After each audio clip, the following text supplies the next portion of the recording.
Máme tu takúto raritu.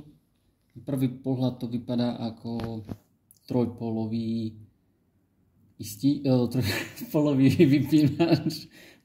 vypínač, ale pravda je úplne desi inde. Je to kombinácia vypínača, tak to dám, kombinácia vypínača 1, čiže tu máme jednotku, a kombinácia vypínača 6, tu je 6, a potom ešte je tu vsunutý, ten stredový je vypínač číslo 1. Čiže celá záležitosť je, že funguje to takým spôsobom, že toto je klasická jednotka, toto je 6, čiže má vypínač 1 plus 6, a toto nám slúži len na zapnutie alebo vypnutie tej 6. Takže je to taká špecialita. My si urobíme teraz zapojenie, kde využijeme 3 svietidlá a budeme to tak riešiť, že vlastne tá jednotka bude toto, 6 budeme môcť zapnúť buď toto alebo toto svietidlo, s tým, že buď teda svieti jedno alebo druhé. A keď nechceme, aby ani jedno svietilo, tak vlastne musíme vypnúť vlastne tento stred. Takže ideme na toto. Je tam ešte ďalšia varianta, čiže využiť to ako 1 a 6 s nejakou poistkou na zabezpečenie, aby tá 6 druhá bola trvalo vypnutá alebo zapnutá. Čiže ja hovorím také úsporné riešenie pre svokru. Takže ideme na to. Ja to otvorím, aby sme videli aj kontakty, ako sú tam riešené. Takže sú tam v podstate 4 tlačidlá, 3 páčky, 1, 2, 3, a to zapojenie, tu máme L-ko. L-ko by mal byť prívod. L-ko by mal byť prívod, kde privádzame tú fázu, ktorú prepíname. Čiže zapíname L1, čiže toto by mal byť vypínač číslo 1. A 6 je riešená takým spôsobom, že nám prepína nám túto jednotku a dvojku. No a sám som zvedavý, ako to bude fungovať alebo nebude fungovať. Dobre, vyskúšame, uvidíme. L-ko, L1, funguje.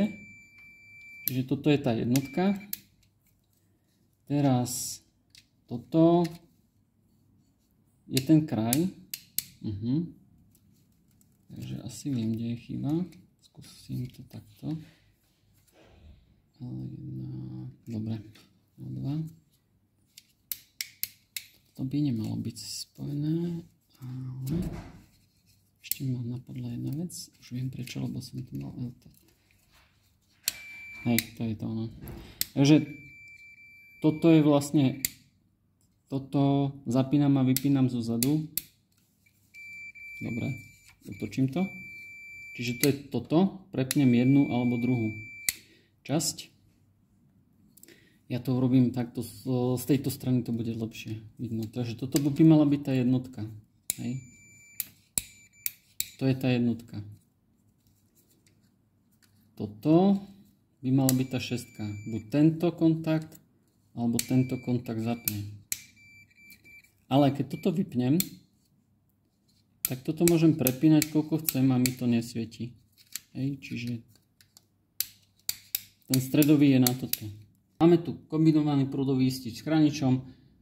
Samostatne, keď chcete zapájať, jedná sa o svetelný obvod, musí tam byť aj istič, aj chránič. Takže z hľadiska toho, ak chcete vedieť viac informácií, pozrite si skoršie videá. My ušetríme jedno miesto, lebo by sme tu mali jeden modul istič a chránič, dva moduly zabera. Máme aj raritný jednomodulový zase pozrite staršie videa, jednomodulový kombinovaný prúdový chránič s ističom. Čiže rarita, je tam možnosť. Čiže ušetríte v princípe dva moduly.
Máme tu pavučinu, teraz sa jej potrebujeme zbaviť. 5 minutes later.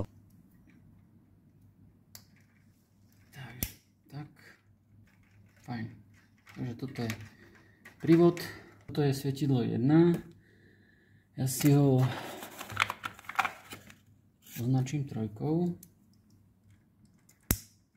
A toto bude svietidlo 2, ktoré si označím 4. Dá sa to aj označiť vlastne nejakými prepiskami, lepkou a označiť, ale toto je pre mňa jednoduchší varianta. No a potom máme ešte tretí a ten bude bez označenia.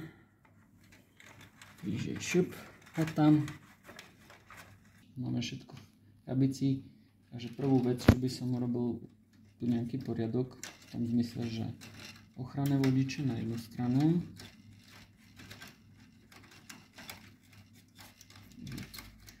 môžeme dať všetko hore. Tak, aby mi nezavadzalo. Teraz máme tu ochranné vodiče. Tak si ich vyformatujem na rovnakú vzdialenosť, na rovnakú veľkosť. Tu mi to celkom aj vyšlo do určitej miery.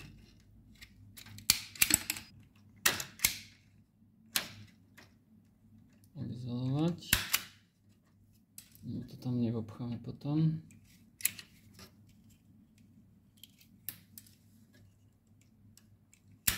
Tak. Takže teraz dáme štvorku.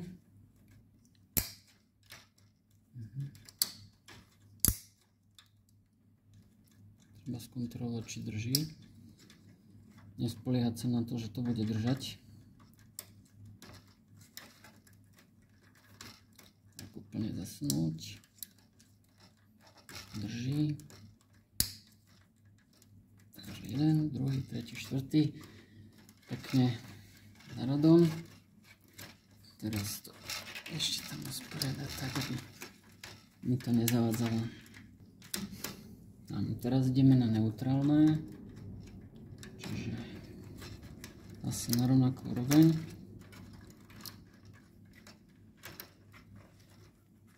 Rovnakú veľkosť. Asi lepšie. Všetko zatiaľ štimuje. Tu sa nemáme čom pomýliť, lebo musíme dať rovnaký potenciál ochrany na jedno a neutrálne na druhé. Horšie to bude s fázovými vodičmi.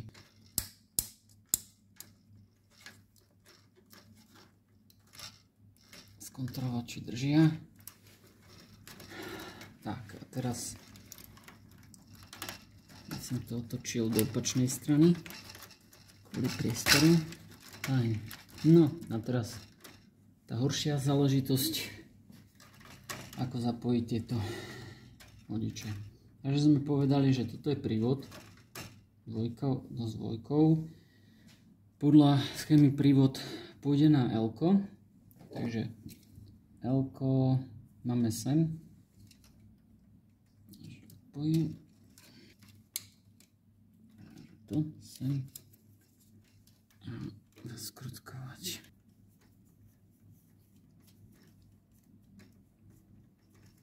Tak. Takže L-ko máme zapojené. To je ten prívod. Teraz ideme prvé svietidlo. Prvé svietidlo sme si povedali, že pre istotu si to trojku som to dal? Hej, trojku. Áno, trojku. Takže prvé svietidlo by sme mali dať na časť, kde je dvojka.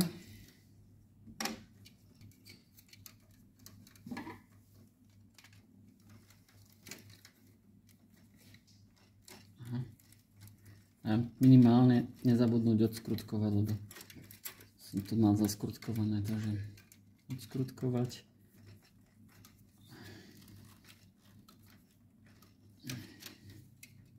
Teraz zaskrutkovanie, fajn. Takže to máme. Dobre, takže to je druhé svietidlo. Čiže, pardon, prvé svietidlo máme zapojené, teraz ideme druhé svietidlo. To je toto so 4 kontaktmi a to druhé svietidlo by sme mali dať na L2. Takže to je druhé.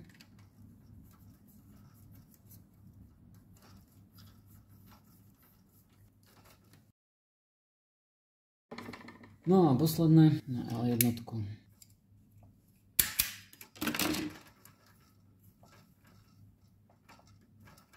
Hovorím, toto zapojenie je taká rarita, že s tým som sa ešte neskretol. Budem prekopený sám, ako to bude fungovať. Malo by to fungovať podľa toho, čo predpokladám. Dobre.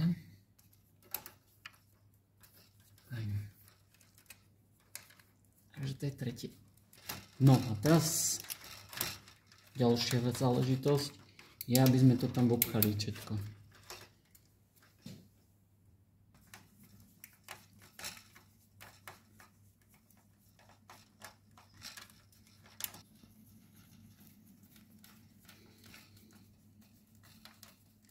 No. Teraz urobíme pokus, či to bude fungovať. Takže, rámiky. A máme tu takto 3.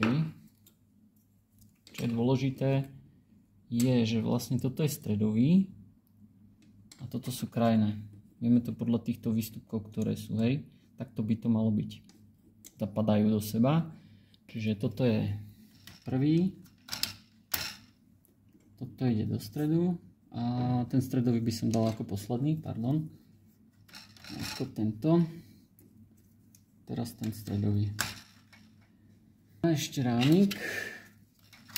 Počkaj, ešte skúsim, či to funguje. Nezadráva. Nič. Fajn. Fajn, teraz tú správnu fázu.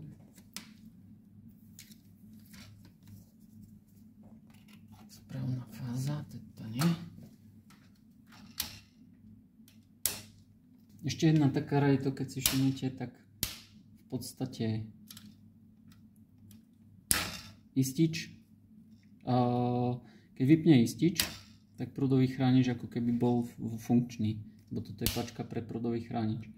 Čiže keď to nahadzujeme, nahodíme aj prúdový chránič aj s ističom, tak na základe tohoto vieme, či je to istič alebo chránič reagoval. Keď máme vypadnuté tieto dve, tak je to prúdový chránič. Toto je super, toto som ešte nevidel nikde.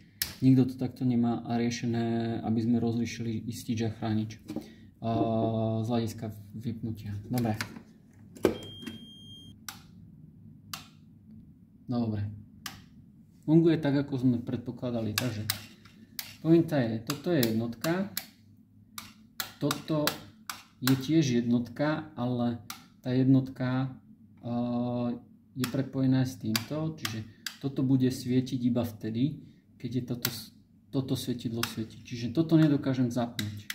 To je vlastne prepínač číslo 6, ktorý je cez túto jednotku prepojený. Takže z hľadiska toho je to úspora. Centrálne svietite kuchynská linka alebo centrálne svetlo.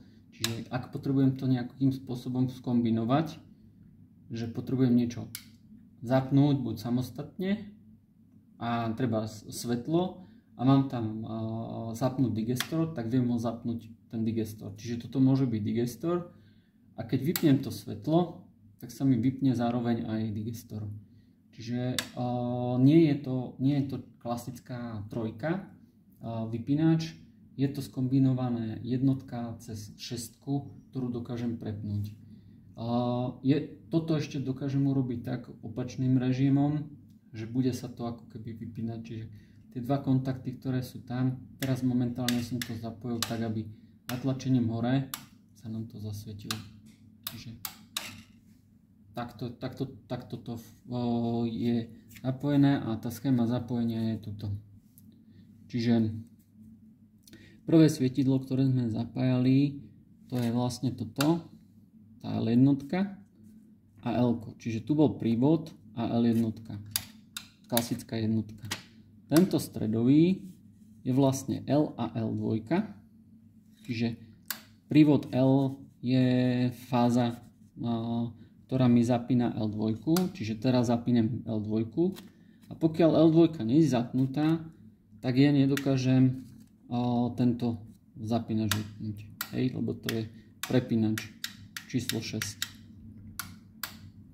Takže z hľadiska toho nie je to štandardné zapojenie trojpolového vypínača.